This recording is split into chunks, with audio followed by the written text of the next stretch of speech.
E aí, tudo bem? Sejam bem-vindos a mais um vídeo e nesse vídeo de hoje nós vamos falar sobre algumas curiosidades de Caim. Afinal, com quem ele casou se não tinha nenhuma mulher na terra? Principalmente na terra de Nod. E outra coisa, onde fica essa terra de Nod? E afinal, quem é esse tal de Nod, hein? Eu não tô entendendo mais nada. Então bora entender tudo isso, só te peço para deixar o like, se inscrever no canal e ativar o sininho para não perder mais nada, ok? Tá, então puxa uma cadeira e vem comigo, porque hoje a gente vai falar de Bíblia.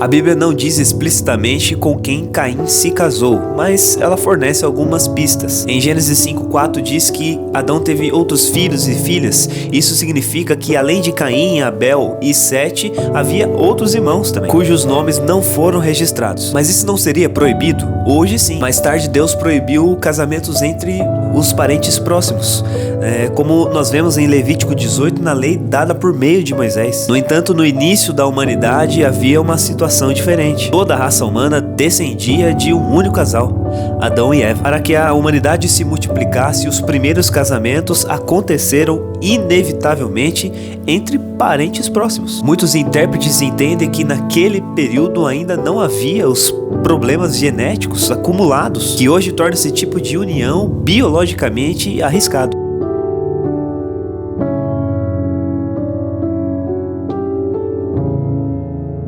De onde veio essa terra de Nod? Antes de tudo isso, nós vemos que Caim saiu da presença do Senhor e foi viver em uma terra chamada Nod. Detalhe que Nod não é uma pessoa, mas sim uma região de uma forte simbologia. Quando Deus diz a Caim que ele seria um Nad, como vemos no hebraico, Nad significa errante, vagante e exilado. E depois vemos que Caim vai morar justamente em uma terra vaga e errante. O detalhe é que Nad se refere ao indivíduo e Nod se refere ao lugar ou região.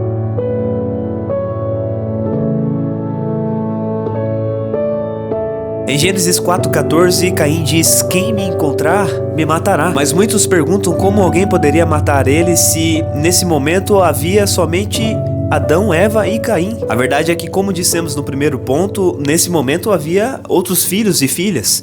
Então pode ser que esses outros filhos e filhas já estavam presentes na terra. O detalhe é que essas pessoas poderiam querer vingar a morte do seu parente Abel. Caim, nesse tempo, já podia não ter somente Sete como irmão, mas também outros irmãos e irmãs e talvez até sobrinhos.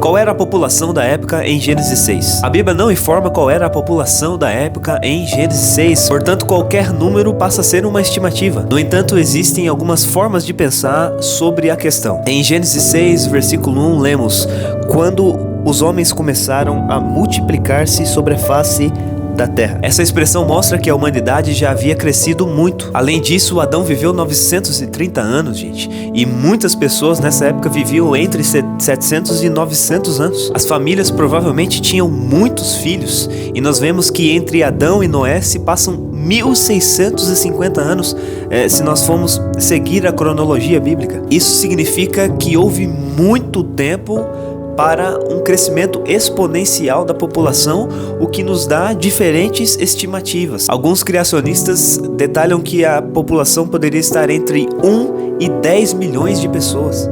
Outros já sugerem um número de dezenas de milhões, ou seja, 20, 30, 40, 50 milhões de pessoas, né? Não há como confirmar nenhuma dessas estimativas porque a Bíblia não fornece dados sobre isso. O mais importante para se entender nesse tempo não é o número de habitantes da Terra, mas sim a condição espiritual da humanidade.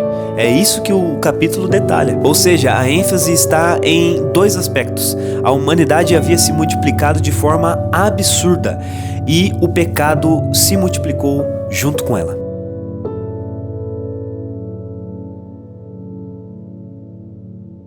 Porque tem dois Lameques na Bíblia. Lameque aparece 2 vezes, porém são pessoas diferentes simbolizando coisas diferentes. Um deles é o descendente de Caim, que representa a escalada à violência, ao pecado, confiança na própria força e a vingança elevada ao extremo. Esse Lameque aqui, ele não demonstra arrependimento, muito pelo contrário.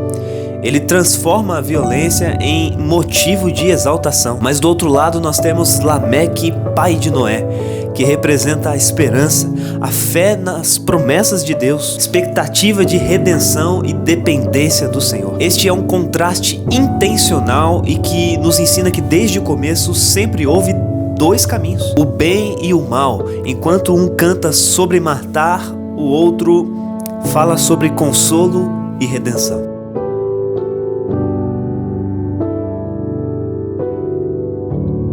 Em Gênesis, os primeiros patriarcas viveram centenas de anos. Até peguei aqui, Adão viveu 930 anos, Sete 912, Matusalém 969 e Noé 950. Porém, depois do dilúvio, a longevidade começa a diminuir rapidamente. 100, 600 anos, Abraão 175 anos, Moisés 120 anos.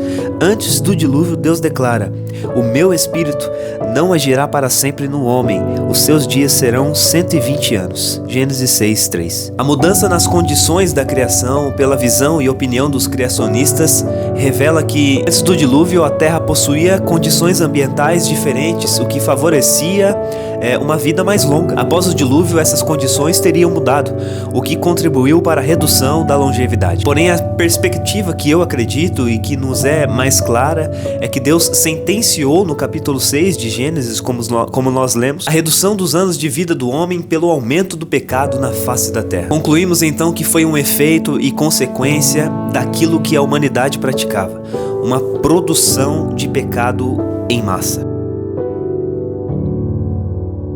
Esse foi o nosso vídeo de curiosidades sobre Caim e Gênesis, né? Até aqui, Gênesis 6, nós falamos um pouquinho sobre aquilo que é curioso da Bíblia. Eu convido você a se inscrever no canal. David, mas de novo, você já falou isso aí. Nós estamos quase chegando a 100 inscritos. Como eu disse lá na comunidade, vou fazer um videozinho especial, tá? Pra gente ver os bastidores e tudo que rola por fora das gravações, tá bom? Muito obrigado, Deus abençoe e que a palavra continue contigo. Amém?